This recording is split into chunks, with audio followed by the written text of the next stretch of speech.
নমস্কার বন্ধুরা, পাঁচমেশালি পাঁচফোড়নে সবাইকে স্বাগত জানাই। বন্ধুরা, এখন শীতকাল, তো শীতকালের সন্ধে যদি এরকম সিঙ্গাড়া হয় তো মন্দ হয় না। তো কিভাবে বাড়িতে পারফেক্ট সিঙ্গাড়া বানাবেন তারই একটি ভিডিও নিয়ে চলে এসেছি। তো চলুন শুরু করা যাক।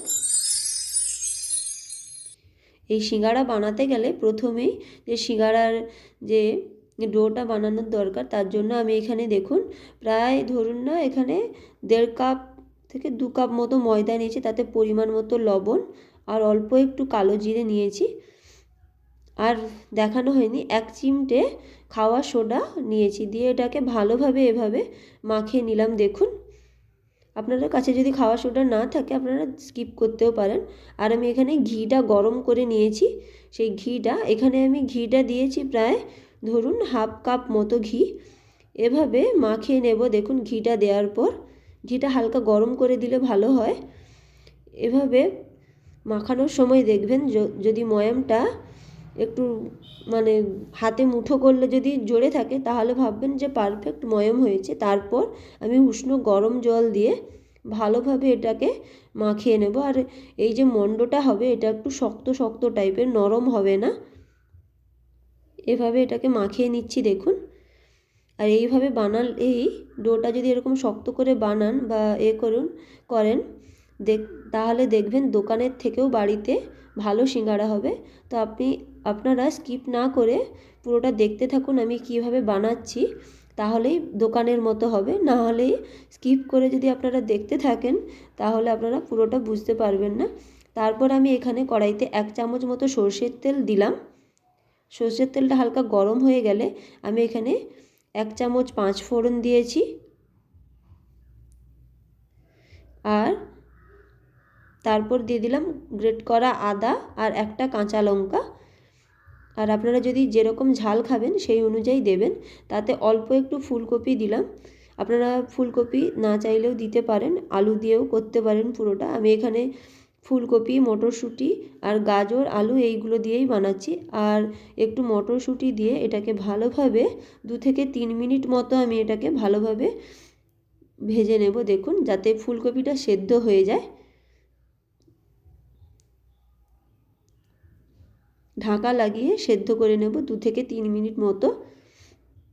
ফুলকপিটা সেদ্ধ হয়ে গেলে আমি যে আগের থেকে গাজর আর আলু কুকারে সেদ্ধ করে ছোট ছোট করে কেটে নিয়েছিলাম সেটা দিয়ে দিলাম।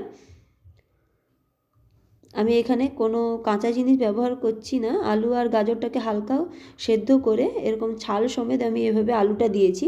সিঙ্গাড়াতে আমাদের বেশিরভাগই দোকানে ছাল সমেত আলুটা দেয়, আপনারা ছাল তুলেও ব্যবহার করতে পারেন। আমি যেহেতু বলেছি দোকানের মতো বানাবো, তারপর আমি এখানে দিয়ে দিলাম হলুদ গুঁড়ো, লঙ্কা গুঁড়ো আর একটু ধনে গুঁড়ো দিয়েছি। দিয়ে এটাকে ভালোভাবে এভাবে কষিয়ে নিচ্ছি দেখুন। আর এটাকে কষাবো ঢাকা লাগিয়ে দেখুন।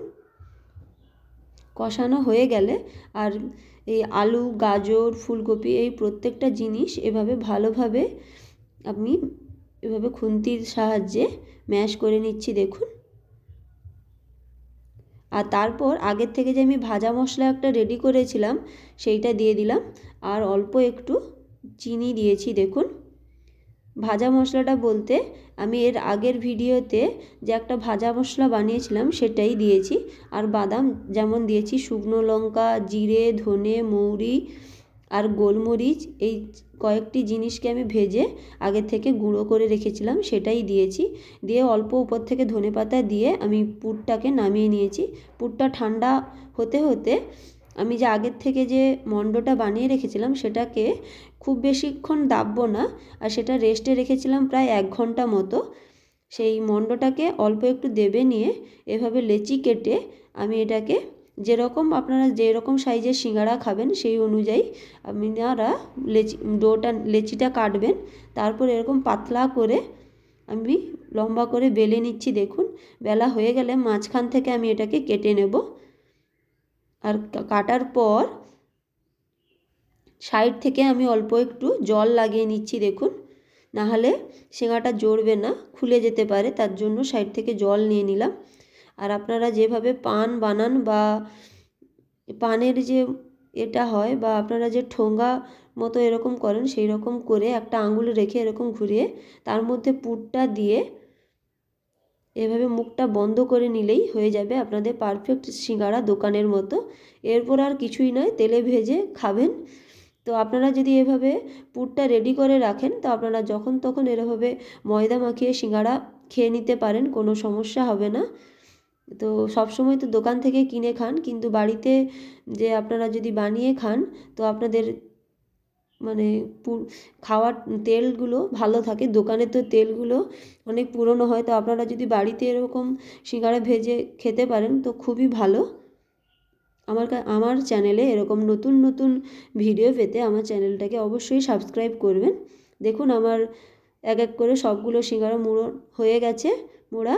এরপর আমি এবার সিঙ্গাড়াগুলো ভেজে নিচ্ছি। এই সময় গ্যাসের ফ্লেমটা মিডিয়াম টু লোতে রাখবেন, নাহলে খুব তাড়াতাড়ি সিঙ্গাড়া ভাজা হয়ে যাবে। তেলটা যদি গরম হয় কিন্তু ভেতর থেকে ক্রিস্পি ব্যাপারটা আসবে না। এভাবে আমি এক এক করে প্রত্যেকটা সিঙ্গাড়া ভেজে নেব। এই সিঙ্গাড়া আপনারা চাটনি বা সসের সঙ্গে খেতে পারেন। তো আমি আজকে সিঙ্গাড়ার যে চাটনি হয় সেটার ভিডিও দিইনি, তো পরে আপনারা যদি চান তো পরে বানিয়ে দিতে পারি। তো আপনারা এইভাবে চাটনি বা সস দিয়ে খাবেন, খুবই ভালো লাগবে। দেখুন এক এক করে সবগুলো সিঙ্গাড়া আমি ভেজে নিচ্ছি, আর দেখতেও কতটা সুন্দর হয়েছে।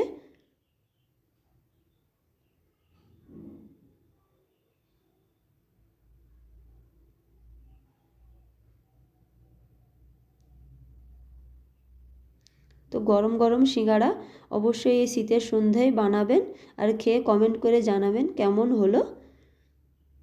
দেখুন কতটা সুন্দর হয়েছে।